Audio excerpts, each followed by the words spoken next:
Good afternoon. This is the second annual panel that we've had here on the future of local journalism.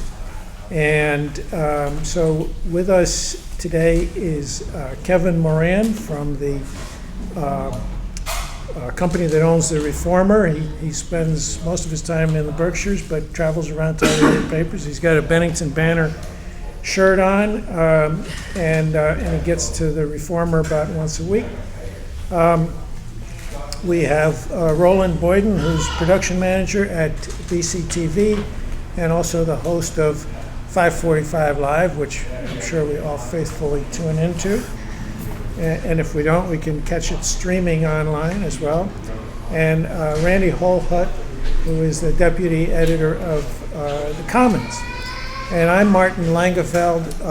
I spent a lot of time, years in newspapers, ending with the Brattleboro Reformer in 2008, but before that, a lot of time in the Berkshires at the Eagle and at the North Adams Transcript. And since then, I've done some blogging about newspapers and new media and kind of the business models for news going forward. So I will be kind of moderating this and trying to give a little bit of introduction to the topic.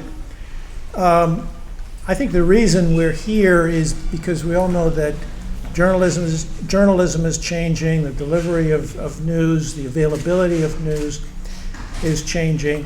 And I think that this is really part of a very long-term, gradual shift. A lot of people think it's just the internet that has broken things, but it really, you need to go back and look at how things have been changing for a very long time.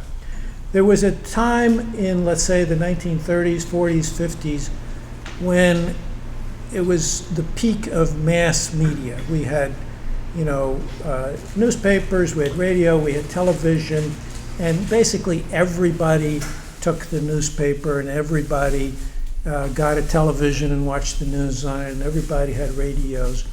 And so it was kind of a few media to many news consumers model.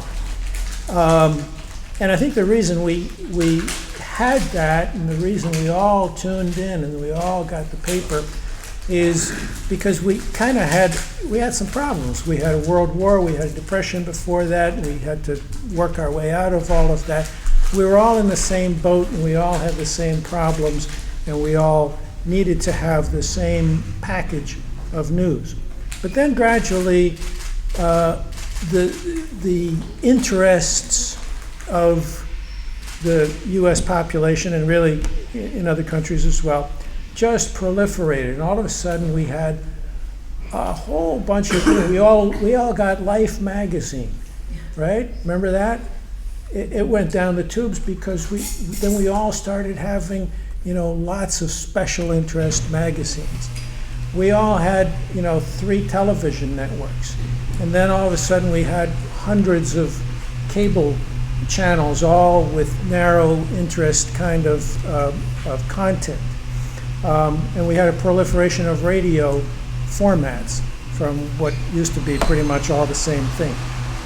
So that phase took from somewhere in the 60s until the early 2000s, this sort of proliferation of interest. And the internet only contributed to that by adding many more channels of information that you could access.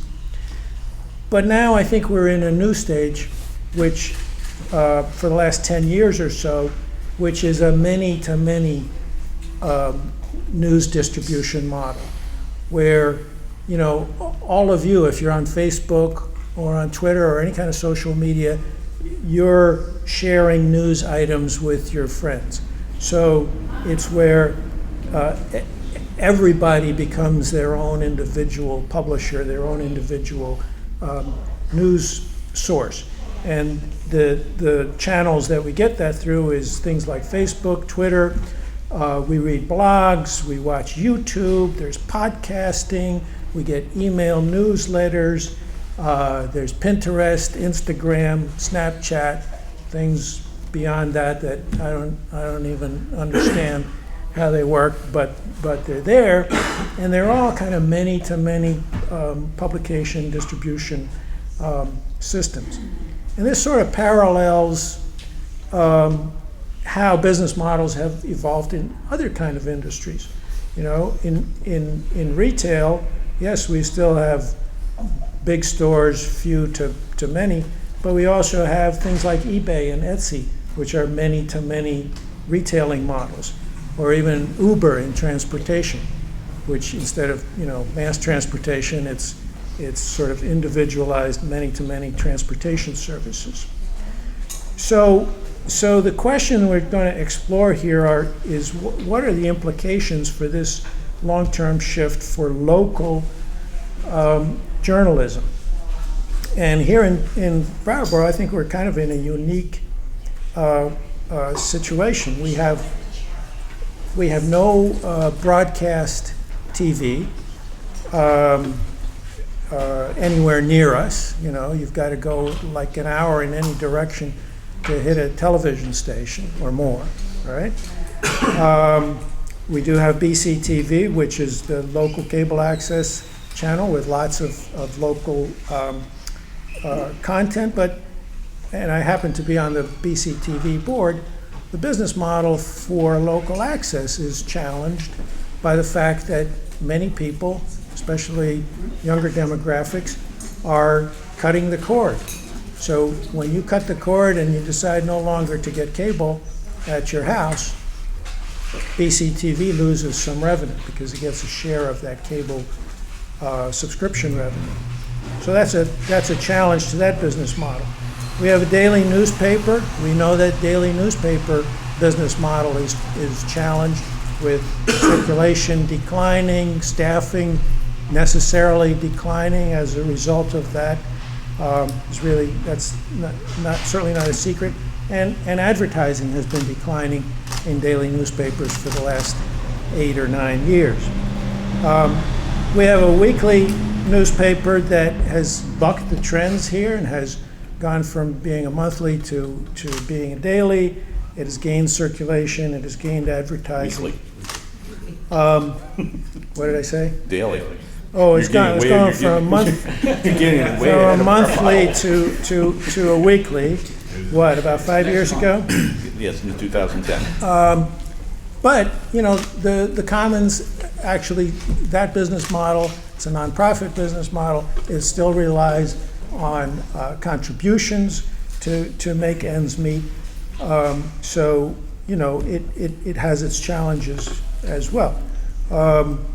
We also, to make us a little more unique, we also have still one radio journalist in this town who couldn't make it today, but there's very few of those left around the state, and especially in small towns. So with that background, I would like to hand this off to the panelists and ask each of you, maybe let's start down here, to talk about what is the next stage of this evolution of news. The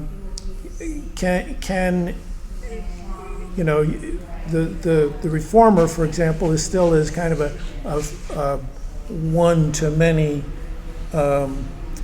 distribution model, although you're on Facebook and you're on various social media.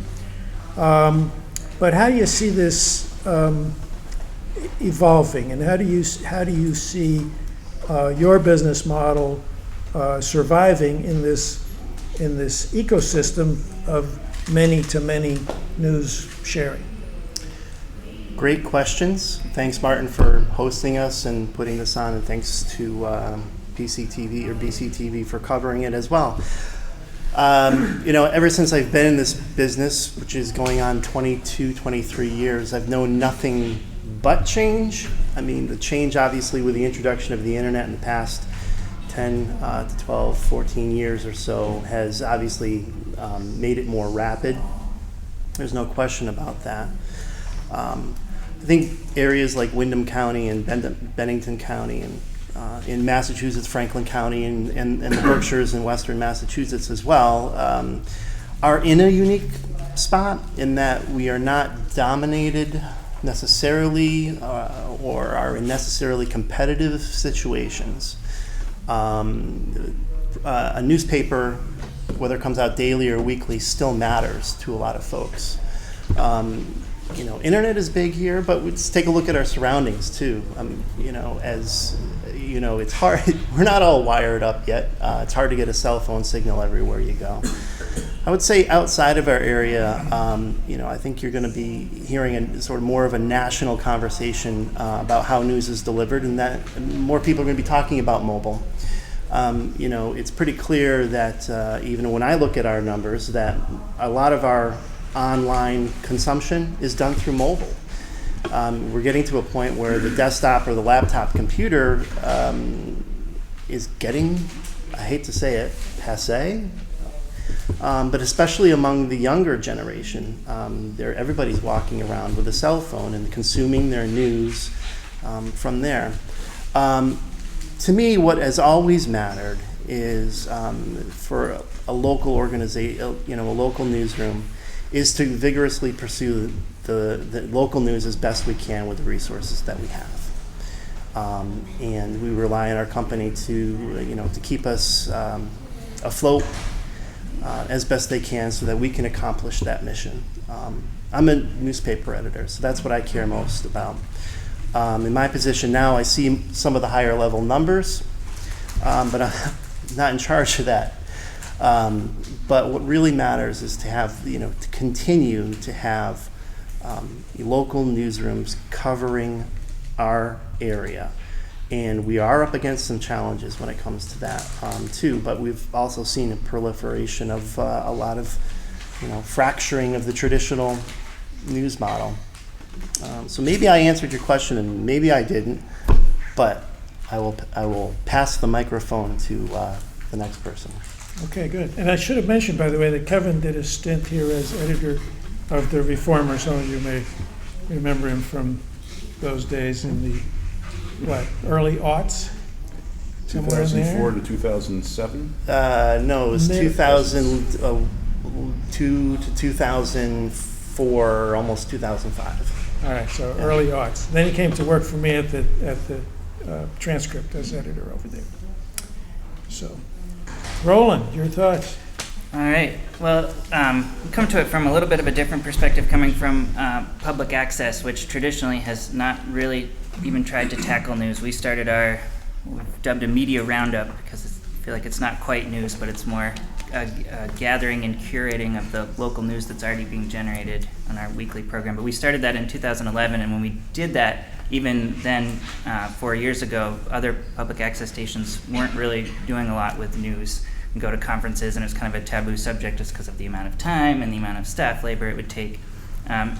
But just in that 4 years, public access stations really all across the country are starting to try and figure out how to get into the news game, in part because of everything that's going on with internet news and the instantaneous nature of it, that really feeling like there's almost a market for, I guess what we've talked about a lot in public access conferences, is this sort of like second wave of coverage. And we have this first wave of coverage where it's all on Facebook. It's all, an event, a breaking news event happens, and people are out tweeting about it, and they're covering it, and they're, directly uploading their cell phone videos to YouTube, and everybody's getting the initial piece of what's going on from that. But it's kind of chaos. There's a clutter of information everywhere, and so there's then this second phase for people of going and finding out what's happened with an event that requires some real journalism to make it happen. You need an article to have looked at the facts and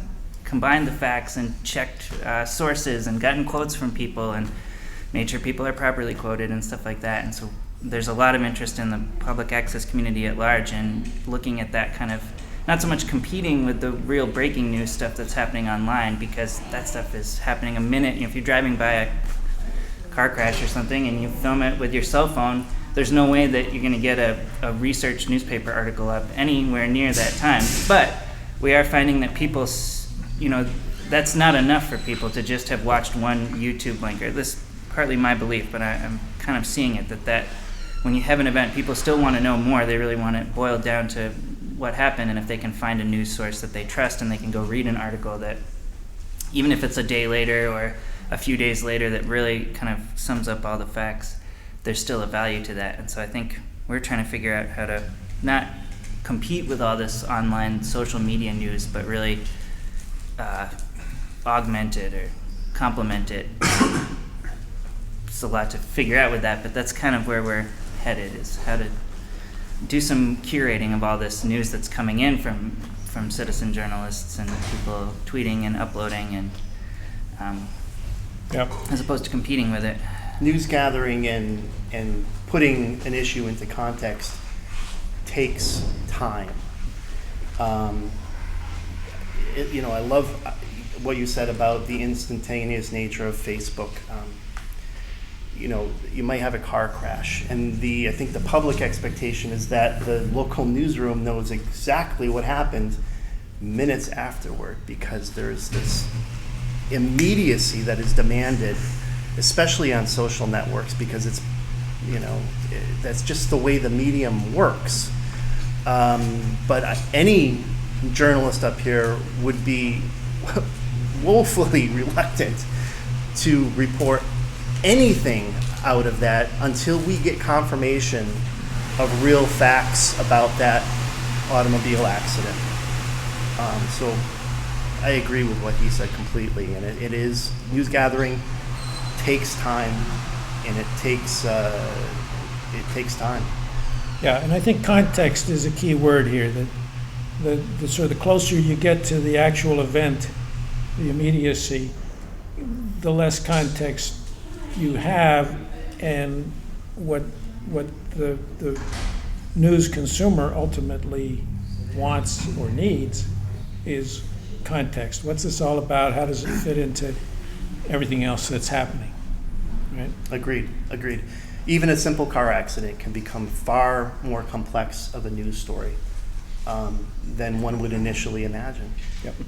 And just to really quickly follow up on that, I think as consumers of news, there are some people who are willing to do all the extra legwork to contextualize what they're reading on Twitter, but not a lot. I think there are people who are going to immediately Google all the people who come up in the tweet and find them on Wikipedia and see what else they've done, what other court cases they've been involved in, where they're coming to.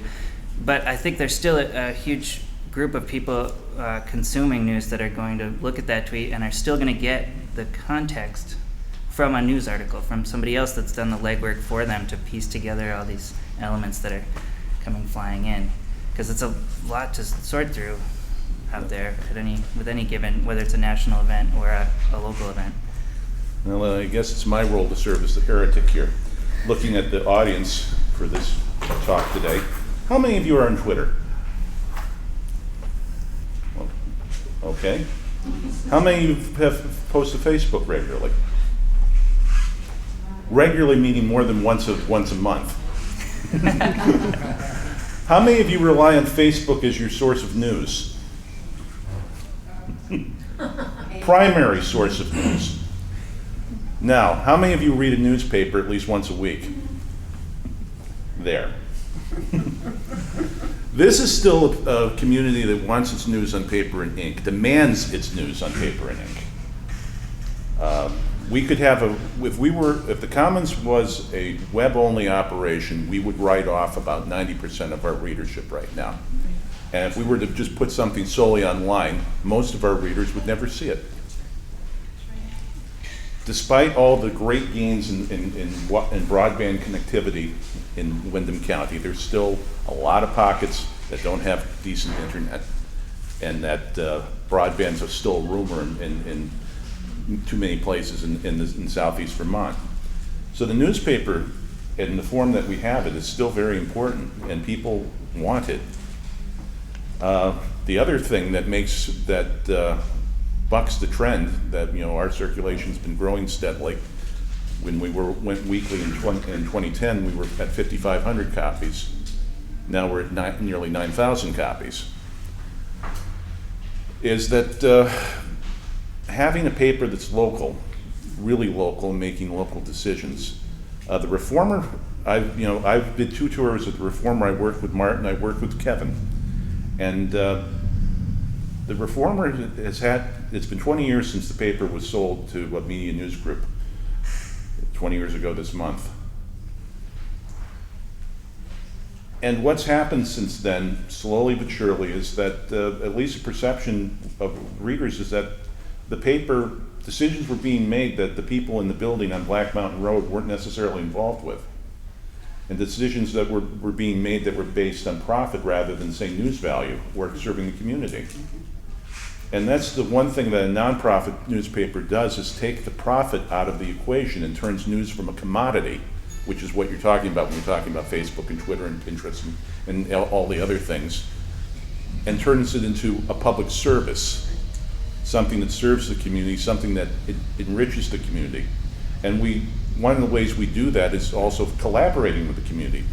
But BCTV gives us, we have a partnership with them where we get access to their broadcasts of select board meetings around Windham County. They even are kind enough to give us an annotated sheet of what's happened at the meeting, so we know what part of the meeting we ought to be paying attention to. And that way, our reporters, like Wendy Levy, and our interns, that's a job we often give to them, they look at the meeting, they see what happened, they make some phone calls and contextualize what's happened, and provide the kind of coverage we could have with a small staff that can't get everywhere. We're collaborating with Vermont Digger with hiring a reporter that's covering Vermont Yankee and energy issues here in southeast Vermont. We're splitting half the cost with Vermont Digger for this reporter. And it's allowed us to be able to have another reporter, but at half the cost. We're also reaching out to anyone who can help us. Facebook was useful to us during Tropical Storm Irene in terms of getting coverage then. Citizen journalism is wonderful. The Stone Soup model of comments at times, where when you least expect it, someone walks in the door with something. It helps us make our paper a little bit bigger, a little bit more reflective of the community. But you still need context. You still need people who can sort the wheat from the chaff. And unlike the definition of, I think was Dudley Stevenson said that the journalist separates the wheat from the chaff and prints the chaff. We print the wheat. And we're proud to be stubbornly old-fashioned, and for at least for the foreseeable future of putting news on paper and ink. Well, and this is something that's been working for the Commons, obviously, with your growth in circulation, growth in advertising over the last few years. But I have to push back a little bit about the conclusion you might draw from the hands that went up here. Yes, because this is the other part of Windham County, because it's older than the general population. That's right. There is a lot of gray hair out here. We're self-selected. The median age here is probably well above the average. And if we had an audience of millennials here, I think that the hand raising would be flipped. There would be very few hands that went up and said, I saw a daily newspaper today, and most people would say, I'm getting my news right here. And where did all the websites get their news from? Well, but so where I'm leading though is, news organizations everywhere have concluded a long time ago that their future really has to be digital. The company that Kevin works for is called Digital First, right? Is it still called that?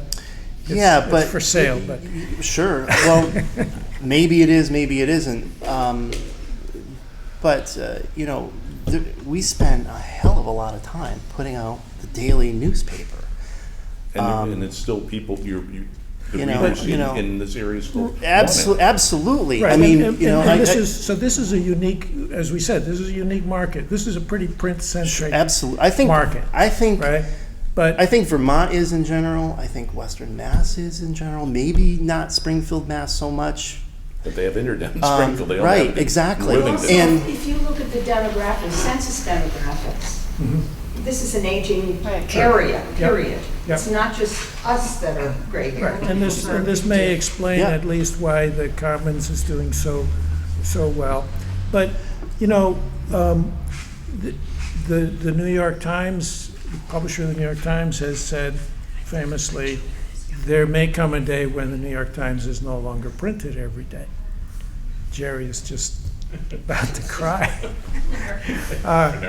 And But he said not in his lifetime, maybe not in his lifetime, a but long time down the road. But, you know, just this past week, a newspaper in Montreal called La Presse announced that sometime next year, I think at the beginning of the year, they are going to be publishing on Sunday only. And the rest of the week, they're going to be publishing on their tablet app, which, if you haven't looked at it, it's fabulous. Has 600,000 subscribers. They're getting more than half of their, it's free, they're getting more than half of their total revenue from digital means. And they're not the only ones. There's a bunch of the Newhouse newspapers that have reduced their frequency. There's a few Gannett papers that have started to do it. There's at least one Digital First that did that. So it seems to me that even in this market, and we may be one of the later ones, but that we're going to start seeing a trend towards, you know, not daily publication, but Sunday only, or twice a week, 3 times a week, and with much more delivery on digital means, including tablets. I think one of the things that makes the traditional newspapering model especially unique right now is that I think it would be foolhardy for us not to be where younger readership is, and that is online, and that is on Facebook, and that is on Twitter. Let's not lose in this conversation that you know, the Reformer's website traffic has grown substantially over the past several years, and not to be able to capture that would shame on us if we don't. But also trying to balance what we do online with the fact that at the end of the day, we put out a print newspaper. We're essentially doing double the work that we used to do 20 years ago when I first got into this business. I mean, it was just, you were just working, you know, to put out the daily newspaper at the end of the day. And now, you know, we're also, you know, our stories on, you know, appear online first, and we've got to, you know, make sure that we foster and nurture, you know, that segment. So in a way, we probably have more eyeballs with the internet, with the newspaper, you know, on Reformer material than we may have had in a super long time. You know, so that, let's not lose that in the conversation. I would like to interject something, is that when the internet first came along, the whole premise of it was free. That newspapers were going to make their money hands over fist on the advertisements that they sell online, and not charge a subscription for it. There is, you know, I think there's a value to local news, and there was a few newspapers way back in the day that when they first launched their own newspaper website, as a matter of fact, I think one of them might have been the Daily Hampshire Gazette. Yeah, the Greenfield Recorder put up a page. Right, way back in the day when it was unheard of and everybody was yelling at them, oh my God, you can't charge now. And the conversation's now flipping back to, okay, you know, everybody's gonna, you know, do that, because I think there is a value in that. I mean, y'all play for the New York Times, whether it's in print or online or that type of thing, and whether or not you're a for-profit business or whether or not you're a non-profit, your revenues have to at least meet your expenses, you know. And so I think, you know, that's we're in a very interesting crux. There's some middle ground. I agree with you, General. There's some middle ground. So the National New Hampshire paper It's free online access to print subscribers. Right. And Okay. most Right. papers do that. Most of them do, yeah. It's not, and the New York Times, I read the New York Times fairly regularly, free, but there's a limit to how many articles I can get per week or month. Probably 10, You know, 12. and that works fine. So it's not an all free or all paid. And I think the answer doesn't lie on either of those extremes. Well, it still comes down to no one has yet figured out a way that to make the kind of money that newspapers made online, that online advertising has proven to be pretty anemic compared to print advertising. The saying was that we were trading newspaper dollars for digital dimes, and it turns out the digital dimes was an overestimate, more like digital pennies. And no one click-through ads. Who clicks through ads when they are online? Ad blockers. Almost everyone uses them, and to the point where they're trying to find ways to get around ad blockers. Print. OS 9 just came out with Yes. Right. something like that. Yes. Yeah, so it makes digital advertising that much more difficult, and for an advertiser, it questions how effective the advertising on a website is. So then you have to find new ways to advertise within the website to get around ad blockers like native advertising or advertorials or all the other subterfuges to get around traditional advertising. But still, print publications if it's a quality publication, it has value and advertisers want to be there. As someone was saying about, I think a week or so ago, a startup in the Boston area about doing prints-only startup. They were saying print wasn't dead, only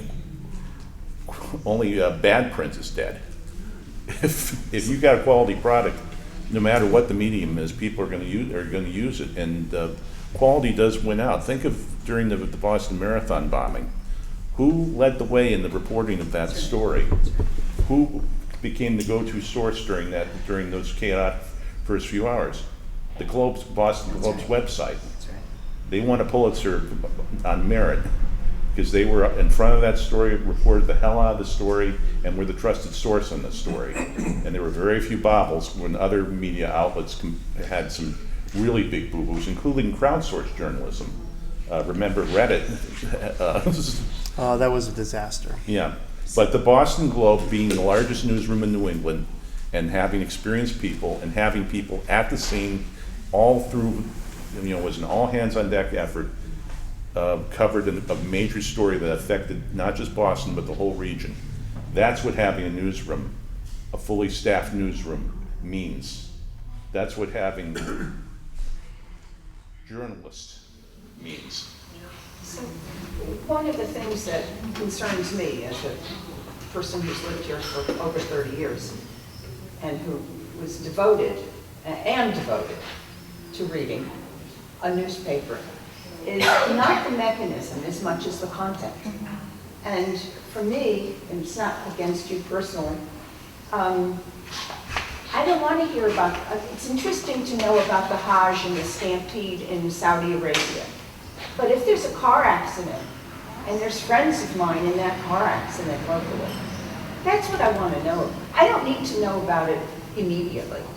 But my issue with the Reformer now is that there's barely any local news. I see stuff about people in Hollywood, I see stuff of, lots and lots of supplements and car ads and stuff like that. I find very little local news. It's hardly, they don't even print obituaries every day. And that to me is the hardest thing. And that to me is why the comic is precious to me. It's absolutely precious because I can get local news. I think one of the things that the Reformer does every day is that we publish almost every day, with the exception of Sunday. And so, there's a lot to do, and there are slow news days, and there are busy news days. There's no question about that. Always has been. So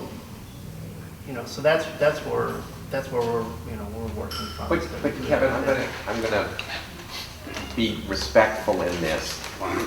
No, I'm gonna be respectful in this, but I feel like there are two conversations. There's what the reformer says is happening, and there's what the community knows is happening with the reformer. The reformer was the only news source that didn't report its own layoffs.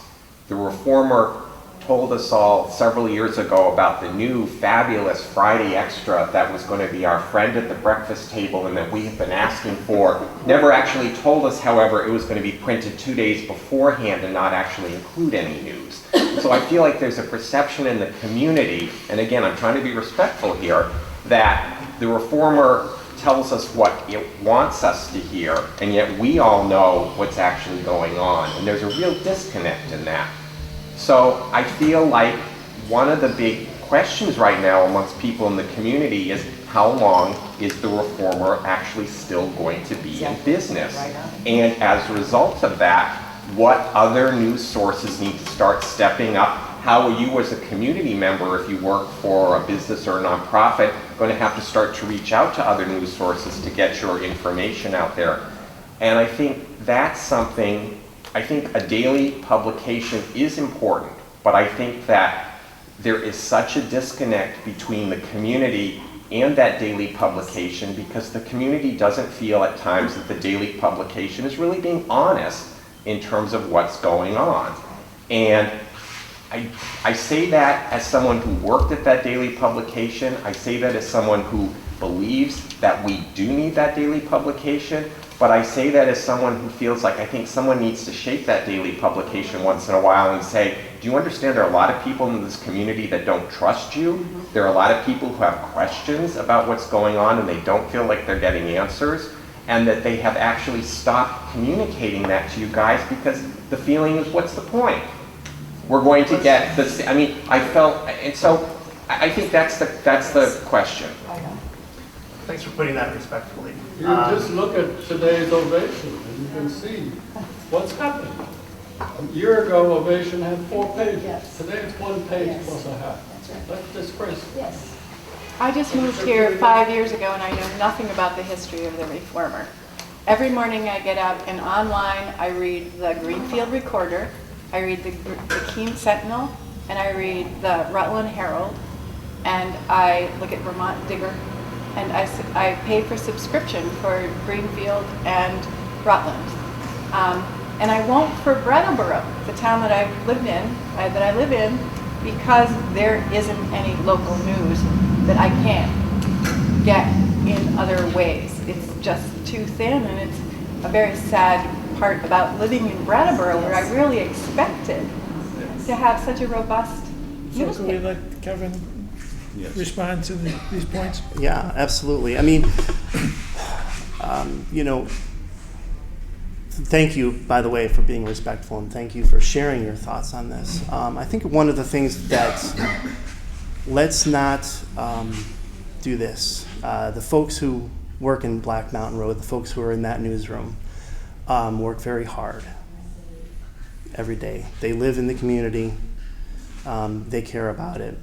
And they've got, you know, we've all got tough jobs to do to get it out and get it done. You know, that is, you know, we have a strong editorial voice in the Brattleboro Reformer. We have a robust letters to the editor section.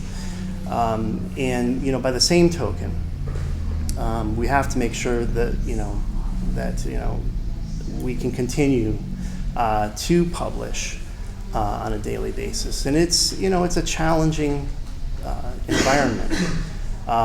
There is local news in the Brattleboro Reformer, and everything from spaghetti suppers on up to what's going on the, you know, Brattleboro Select Board and what have you, and important things that happen with VY. And the Reformer does break a lot of local news on that front. And we do run Vermont Digger as well, you know, so, you know, that's where I'm at. Well, the problem is that the perception has, I feel like the Reformer gets way too much blame when things go wrong and not enough credit when things go right. That on any given week, there's at least 5 stories in the Reformer that we don't have in the Commons. And, you know, by virtue of publishing 6 days a week, that's going to happen. But the years of things that have happened up there, you know, you hear the audience today and the tone. It's just, it's tough to erase impressions that were made years ago. I mean, there's still people out there that think there's the Friday Reformer. It's not printed on Friday anymore, even though that was discontinued within a year of it starting because it didn't work. And, you know, it's the business adage that, you know, if you fail quickly. That was a good try and it failed and they moved on. And now, you know, the Friday Reformer is still a Friday Reformer again. But, I see the hand, but let me ask a question on this. It seems to me part of the struggle here on the part of the Reformer is to still publish 6 days a week. You know, I live in a neighborhood of 30 houses. I believe there are 3 green tubes in that neighborhood. Maybe everybody else reads it online, but there's only 3 green tubes. So you know, to be continuing to, as circulation declines, to be continuing to try to deliver a package of news 6 days a week. At some point, it seems to me it's gonna hit the wall that just isn't financially possible. Now, last year when Ed was here, and Ed Woods, by the way, just couldn't join us today. He planned to. When Ed was here, he said, "Well, we've looked at the numbers and we've looked at, you know, Saturday only. We've looked at 3 day a week, but we're discontinuing, you know, 1 or 2 days. But we really still think that, you know, the community needs 6 days of news, and we can be profitable with 6 days of news." But I just wonder whether it doesn't make sense to strategically pull back so that you only had to produce that news package, you know, once or twice a week, and so it could be really, there could be more focus on the context, less focus on the immediacy, a richer package of news every time it did come out. Has there been any thought in that direction? Is that still sort of something that you guys look at on the horizon and wonder if the time has come? I think the issue with that is, and you know, I go back to what Ed said probably last year. But the thing is, the Reformer makes money every day that it publishes. So it would seem to me that if you reduce frequency, and I'm not a numbers guy, it would, I don't know that you would make up for your number of ads that you've published throughout the week in a less frequent newspaper. I don't know. Well, the hope would be that you'd make it up online, and that hasn't been proven. Yeah. It's not gonna work in your defense. What's gonna happen is, unless you can get the advertisers to pay double the ad rates, because they're only publishing half the time, that ain't gonna happen.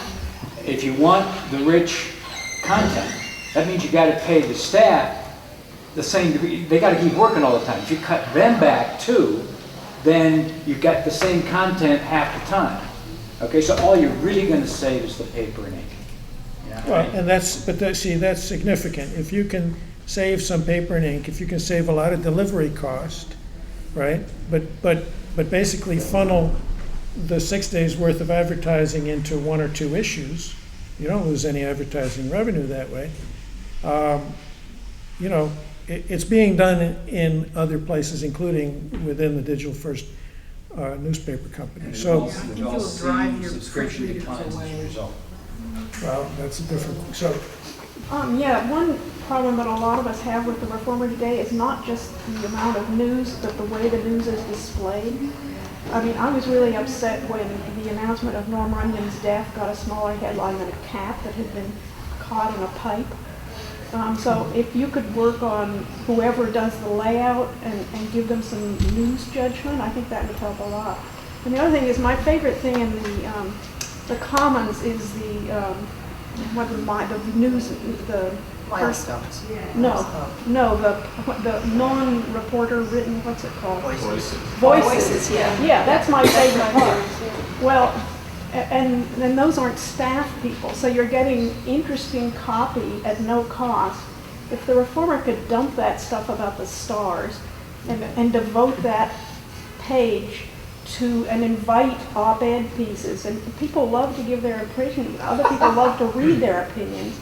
I don't read the editorials because basically I know what they're going to say, but I'm interested in people that I don't know who have divergent opinions, and get some real conversation going with the community. I think with the same staff you could have a much better product. Thank you. Yes. I want to say a couple of things. First of all, I enjoy the star column. I enjoy a lot of the columns on the back page, although I noticed they must have come in about the time that the staff layoffs happened as a way to fill space. And some of them are written in other areas, and they say, oh, this event's going on at blah, blah, blah park. Blah, blah, blah park in Bennington, Greenfield. I don't know where that is. It's not in Brattleboro, though. So you might, that brings me to my other question is, those 7 people that you mentioned, is one of them responsible for copy editing? Yeah, several people are. There's no question about that.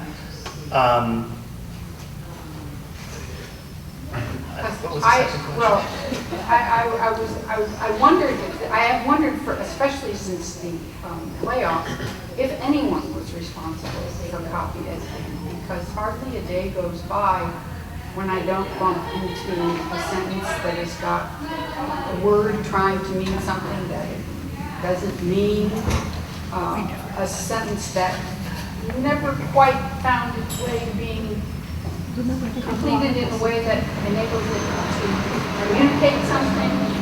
And it makes me wonder, Vermont looks illiterate. If you get an impression of Vermont from the newspaper, it's kind of depressing. We have editors on staff. I've never seen a newspaper that's been perfect and has caught all of the typos. That's the problem with a human They're business. not typos, they're grammar. Or that type of things ordinarily that would not happen. But yeah, no, point well taken. I think we can all do a better job, no matter if it's the Reformer or the Commons or what have you, on that as well. So we're getting to the end of our hour, so we just want to mention, and we're trying to stay within an hour for BCTV, but one question over there. I just have a question. It appears to me that the Reformer's parent company is standardizing the look of all its newspapers. Is that what's happened? Yeah. So do you have a central system that they all go through for your layout? Yeah, we have an editorial system, across the board. That's a vast upgrade. It's what we were on, so we're grateful to get that. As a result, are you seeing any improvement in the way your business is working? Because from listening to everybody, what I'm hearing is that the Reformer has lost its unique identity. And I think, what makes a newspaper interesting to a community is that it has its own identity and and that includes the look. Now, if I look at the Reformer, and then I look at, I think you have the Bennington Banner, I think. They all look the same, and they all kind of feel the same when you read them. And so you don't get a feeling when you're looking at these newspapers that you're getting anything special. Yeah. Now, I'm curious. It's company design.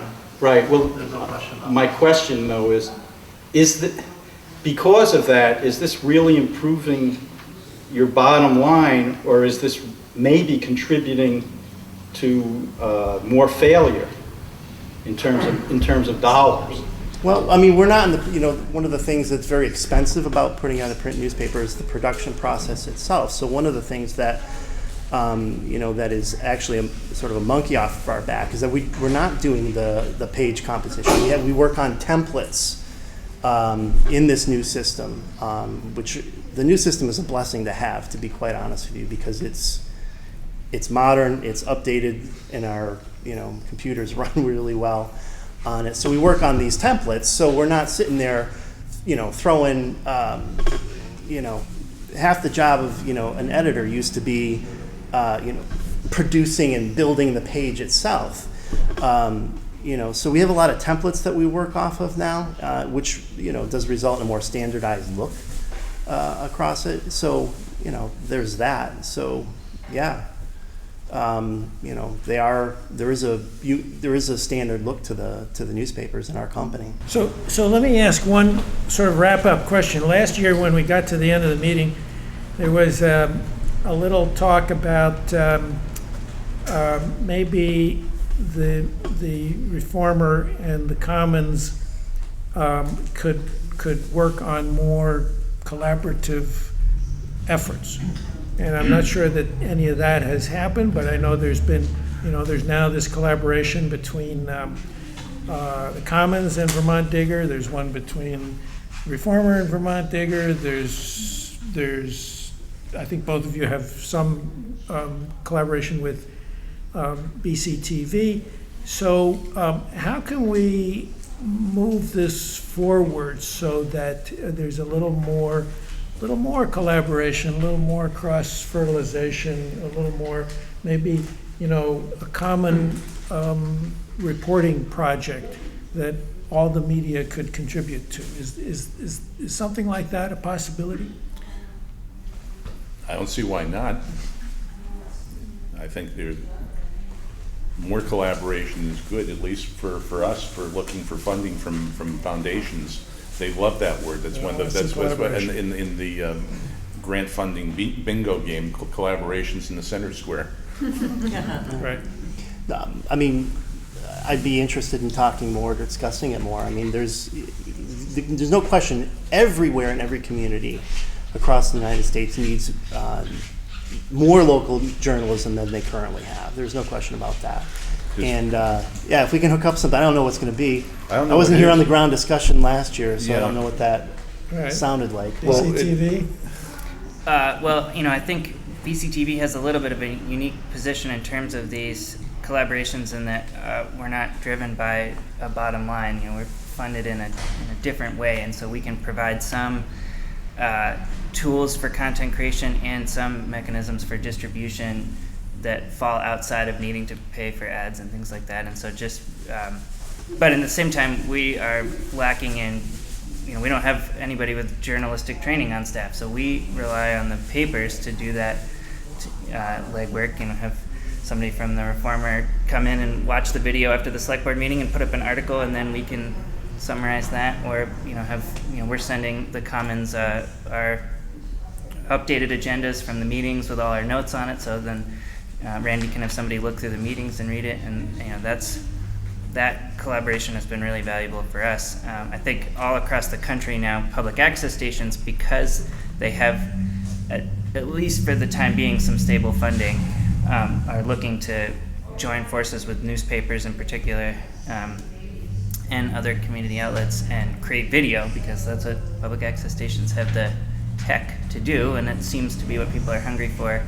And they can help do that without it needing to pay for itself with advertising. The worst possible thing that could happen is if there was no Reformer in Brattleboro. And I don't see that happening. And think of how suddenly let's not even go there. Well, think of how suddenly North Adams lost the transcript. Yeah, but that was a unique situation in the fact that that was the transcript. I think was suffering in general, and there was an overlap in coverage. With the but it's still a town draws. It's where I got my my start. A town draws its identity from its daily newspaper. Yeah. And a town, in Brattleboro particularly, Brattleboro loves reading about Brattleboro. Brattleboro thinks of itself as the kind of Brattle Dune of the most uniquest place on earth. and the Reformers and the Reformer and the Commons have tried to capture that weird, wonderful vibe that's Brattleboro and Windham County. And if we need each other, and if we're both strong and flourishing, then the community benefits. And you're going to miss the Reformer if it's gone. Like I said, I don't see that happening from my Yes, from well, my that's seat. Kevin's I've got a job. pretty good seat, so That's Kevin's job and we'll do what we can. All right, well, we're going to wrap it up. I hope that there will be some more conversation, and I hope that maybe there's an idea for a collaborative reporting project. For example, what does make Brattleboro so unique? And what's the future for Brattleboro? We're talking about the future of local journalism, but local journalism should be talking about what's the future for Brattleboro? How do we get past the closing of Vermont Yankee? How do we sustain a sort of a local-centric economy here? What ideas are there? What are the problems? What are the solutions? Can you guys work on that? And Roland will put it all on video. All right? sounds good. Okay. Thank you. Thank you.